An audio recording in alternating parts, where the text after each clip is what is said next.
There's one episode Johnny Whitaker refuses to watch, not because it was bad or embarrassing, but because it cut too deep. It wasn't just a scene on a script, it was a mirror of something real. Decades later, this one moment from his childhood still haunts him, not for what happened on screen, but for what it uncovered behind the camera.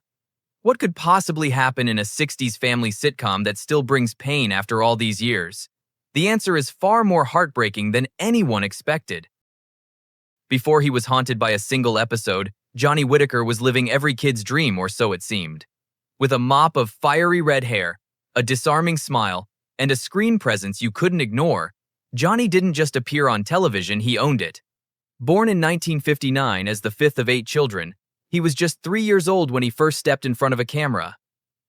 Most toddlers were learning to tie their shoes. Johnny was already selling cars in a local television commercial. From there, things moved fast. His natural charm landed him spots in national ads for Mattel toys, including the wildly popular Animal Yackers line. Millions of kids knew his face before they even learned his name. And while it all looked like fun and games, behind the lights and rehearsals was a child growing up under constant pressure, expected to smile, perform, and be perfect every single take.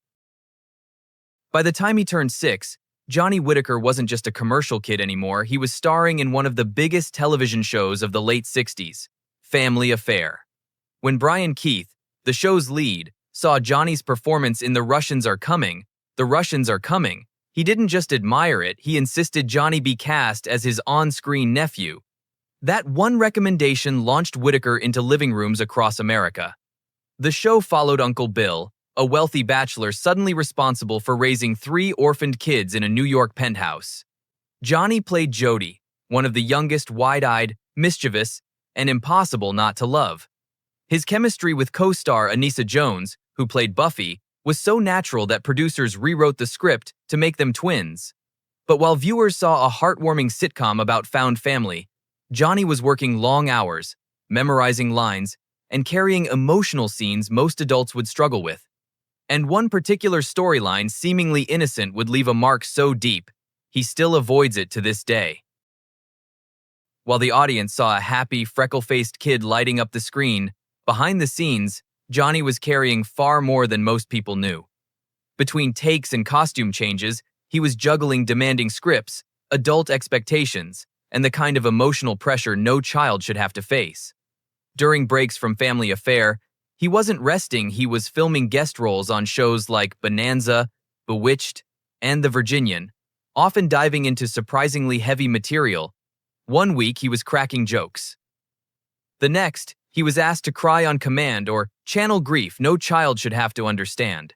To adults, he was impressive, professional, mature, reliable. But underneath that praise was a kid constantly performing, not just for the camera, but for the world around him. And then came that episode, the one that blurred the line between character and reality, and left scars that never fully healed. The episode was called Mrs. Beasley, Where Are You? Just another half-hour script on paper. But for Johnny, it was anything but ordinary. The plot was simple. Buffy loses her beloved Mrs. Beasley doll, a toy that had become a symbol of stability after the loss of her parents. But underneath that surface, the episode was about grief, fear, and the desperate need for something safe in a world that suddenly isn't. Johnny, just 6 years old at the time, was asked to act out emotions most adults struggle to process: abandonment, helplessness, sadness that sits deep in your chest.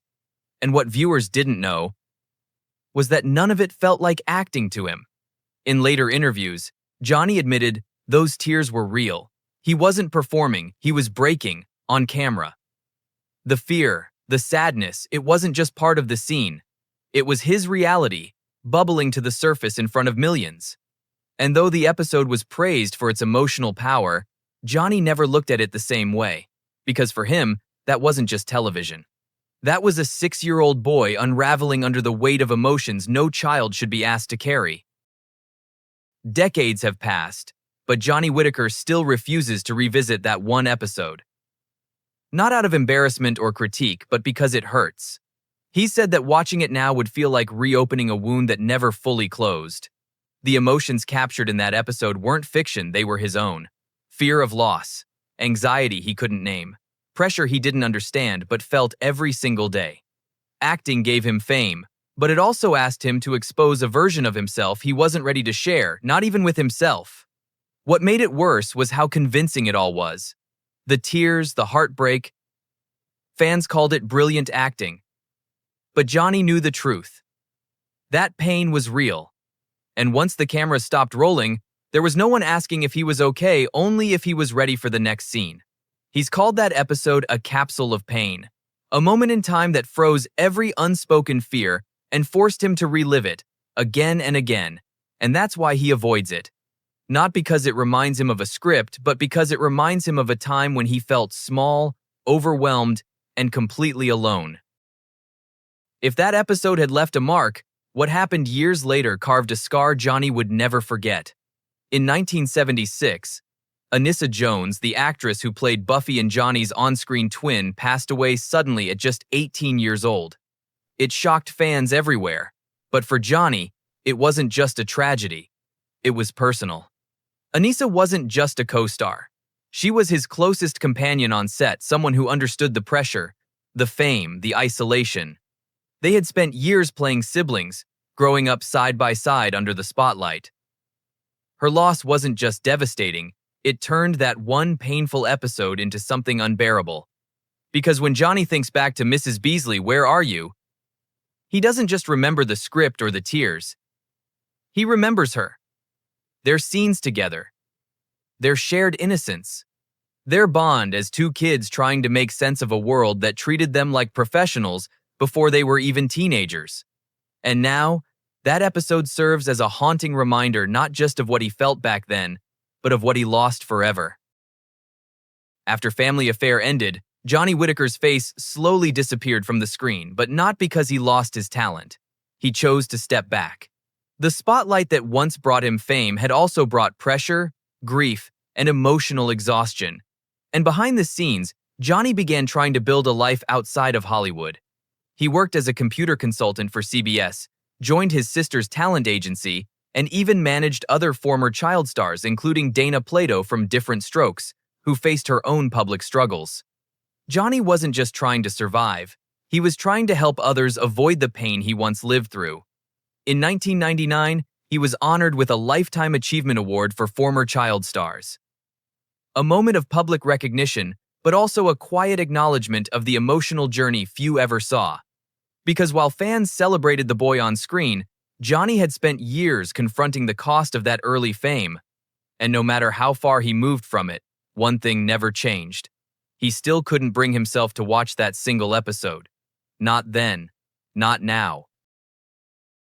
To this day, fans still ask Johnny Whitaker if he watches old episodes of Family Affair, and he always smiles, always speaks kindly of the show that made him famous.